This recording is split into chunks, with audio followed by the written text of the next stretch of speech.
a ta, ja to jednostavno zovem 3G, ili organska trilogija.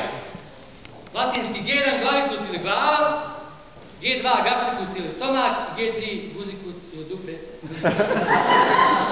Dobro večer. Sjedite vi što kasnite, poslije ćete se javiti. Dobro dan. U svakoj priči imate nekoga koji je glavni i kamaru mali isporedni likova. Šta mislite u ovoj priči koji je glavni? Glava, stomak ili treći vitalni organ? Treći. U stvari u ovoj priči imamo 3 glavna lika, ali do kraja predstave možda se staličuje ko je glavni i ko je bitniji. Ali krenimo mi redom.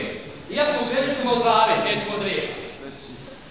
Dakle, ako je nekom čovjeku, recimo glava, ako je nekom čovjeku glava prazna, podrazumijeva se da je stomak također prazan, a guzica puna, dolazimo do zaključka da taj čovjek ima šta? Ima viška vitalni organ.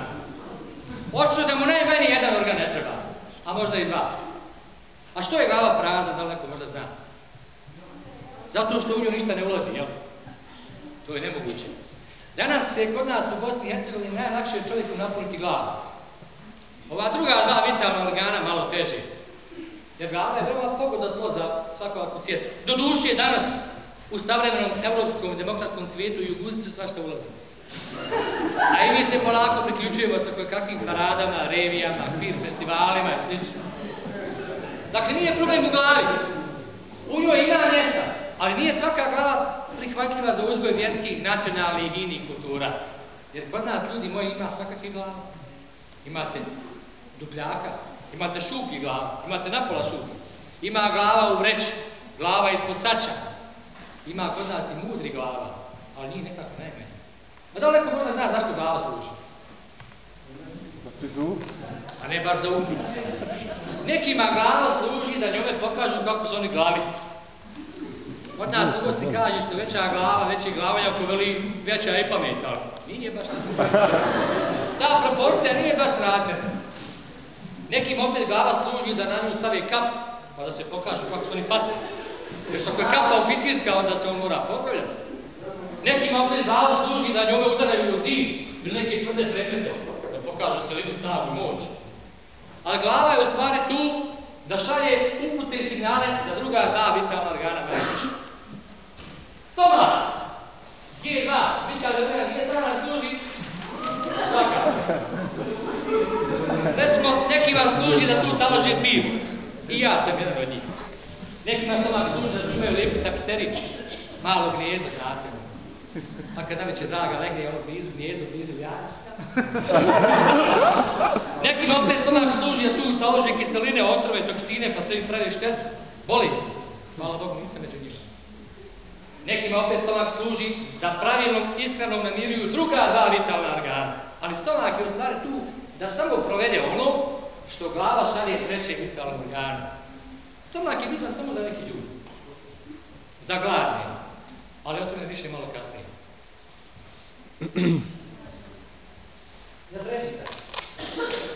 Vitalni organ je.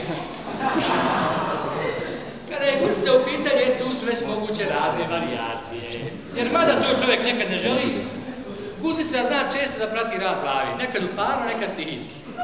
Zato se kod nas često kaže kako je nekom došlo iz brova.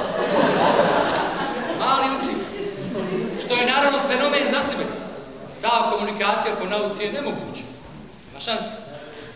A da li neko od vas možda zna zašto sve služi guzica? A recimo, danas u Bosni i Hercegovini najviše služi da se njome uvalimo u neku fotelju.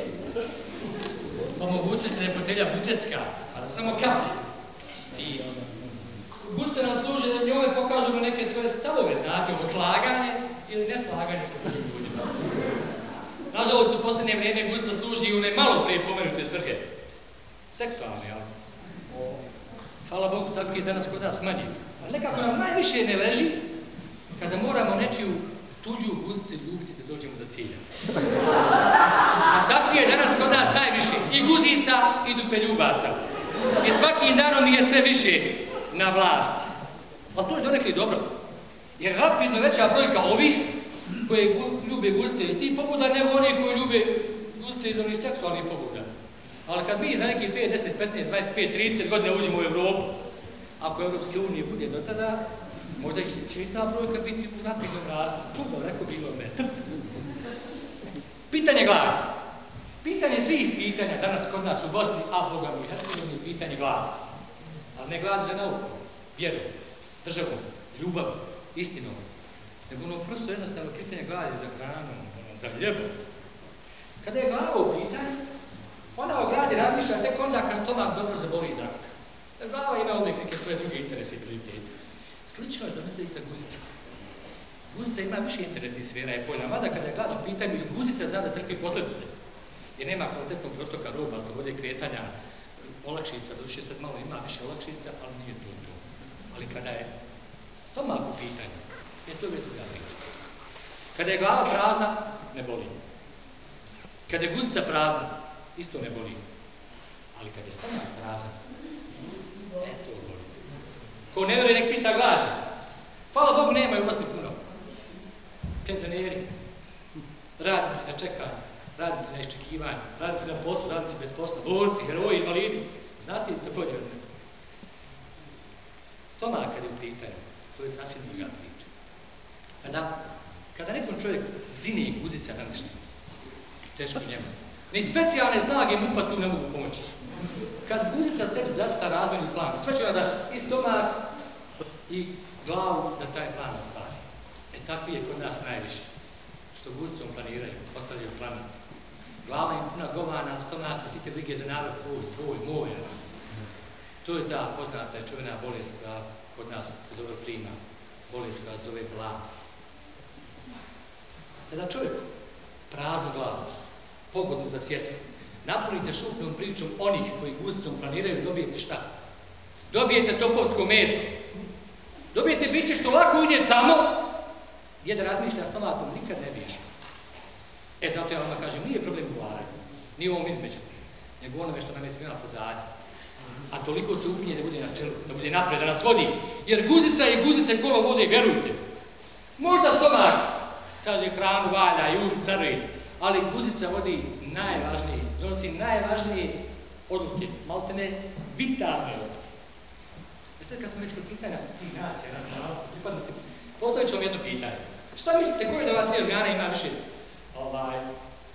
prava, sloboda i demokratije?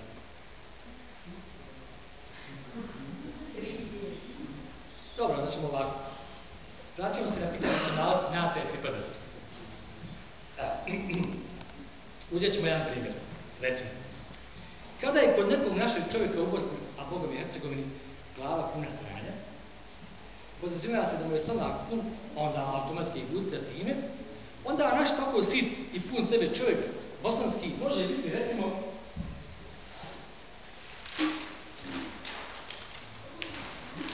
pravoslavac, Srbin bre. Ja?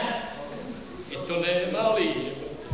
I šta kaže, mnogo smo kada zajebani, imamo dobru košarkicu, odbojkicu, vaterpolicu, tenisicu, Emira Kusturicu i sve bitke i ratove koje smo herojski ničim ne doznali, započeli smo, jel? Mislim, i gubre, jel?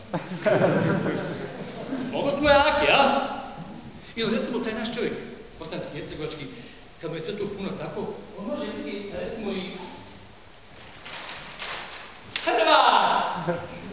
I to ne mali Hrvat, nego sa velikim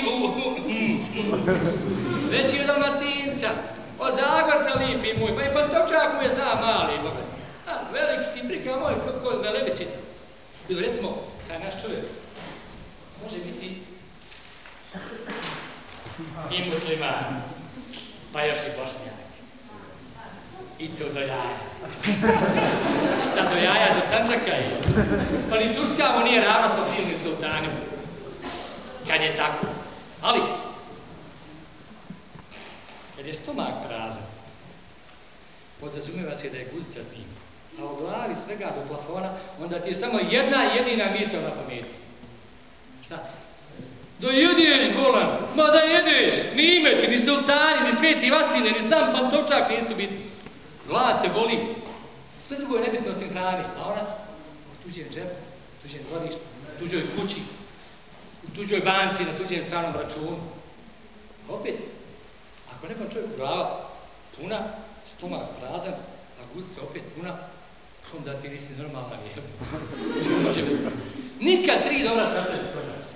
Ja sam imao tu čast, pošto živim na ovom brzovitom Balkanu, zemlji apsolutnih seljaka na vlasti, da gledam svoje učitelje i profesore kako rove po kontejnerima. To je privilegija. Kako svjetska čuda, američki izum i vacinovska putovanja, sve je to ništa u poređenju sa time kad gledate neku dragu osobu koja vas učila čast, poštojenje, dostojanstvo, kako roji u kontejneru traži hranu, a tamo hrane nema. Kad gledate tako neku osobu koja se stvarno učila svim ljepotama, ponašanju, u školi, na ulici, na javnom mjestu, u vjerskom objektu, pa i ponašanju u ratu. Ja, gospodo moja, imao sam tu čast kao mnogi od vas da gledam kako dobri ljudi umiru, a zarad onih što guzicom postavljaju ine 5-godišnje razvojne i investične planove, kradu od sirotinje, prodaju državno bescenje, guraju nas u neke krize, ratove, onda sami sebi kačaju priznanja, ordenja, a borcima daju tamo neke zabačene, praštene i asfaltirane ulice. Ja, gospodo moja, sam mnogim od vas imao tu čast da živim na rubu dostojanstva, na ivici časti, sa stomakom želim doručka, ručka i večere, ali sa glavom prepunom televizijskih dnevnika broj 1, broj 2 i obavezno po ponoći 3. Malo je bilo 3 poveli centralno, a i on traje 60 minuta. Dobro, nije da ja nemam glavu, stomak, vidite, od ova 3 vitalna organa, bio nekako glavu najdraža. Mislim, stomak mi drag bio, guzica i moja sloboda. Šta mislite, koji od ova 3 organa ima više prava i sloboda, da ne kažem demokratije? Glava?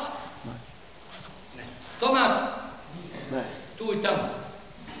Guzica. Guzica je šef.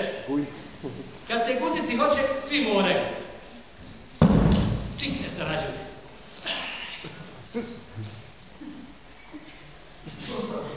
Mozak je priličen da čita natpise o dezodorancima, detergentima i ostalim higijenskim potrepštinama iz kupatila. Stomak htio ne htio mora kontrakcijskim radnjama učestvovati u ovoj fiziološkoj radnji kako bi napravio više mjesta za mene snage koje se u prestižu ne dolaze. Je bio onaj dezodorans jebeo. I šta je to? Dakle, 2 organa obslužuju jednog. Ovi ljudi moji šta? Dvotrećinska većina, ali bez prava na glas. Pa tu ima samo kod nas u Bosni i Hercegovini. 2 su za, jedan je protiv i se pada. Ode nizvod. Nijedan želi skoro da mi tako da se završi. Nijedan! Kažu mi postali od majmuna.